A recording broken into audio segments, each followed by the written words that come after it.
سبحان الذي أسرى بعبده ليلا من المسجد الحرام إلى المسجد الأقصى الذي باركنا حوله لنريه من آياتنا إنه هو السميع البصير. وآتينا موسى الكتاب وجعلناه هدى لبني إسرائيل ألا تتخذوا من دوني وكيلا ذرية من حملنا مع نوح إنه كان عبدا شكورا. وقضينا إلى بني إسرائيل في الكتاب لتفسدن في الأرض مرتين ولتعلن علوا كبيرا فإذا جاء وعد أولاهما بعثنا عليكم عبادا لنا أولي بأس شديد فجاسوا خلال الديار وكان وعدا مفعولا. ثم رددنا لكم الكرة عليهم وأمددناكم بأموال وبنين وجعلناكم أكثر نفيرا.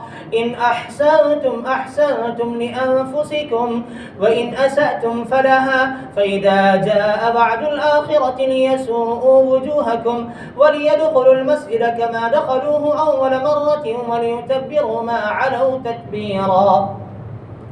عسى ربكم أن يرحمكم وإن عدتم عدنا وجعلنا جهنم للكافرين حصيرا. إن هذا القرآن يهدي للتي هي أقوم ويبشر المؤمنين الذين يعملون الصالحات أن لهم أجرا كبيرا وأن الذين لا يؤمنون بالآخرة أعتدنا لهم عذابا أليما.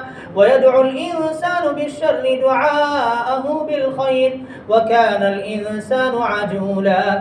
وجعلنا الليل والنهار آيتين فمحونا آية الليل وجعلنا آية النهار مبصرة لتبتغوا فضلا من ربكم ولتعلموا عدد السنين والحساب وكل شيء فصلناه تفصيلا. وكل إنسان ألزمناه طائره في عنقه ونخرج له يوم القيامة كتابا يلقاه منشورا اقرأ كتابك كفى بنفسك اليوم عليك حسيبا.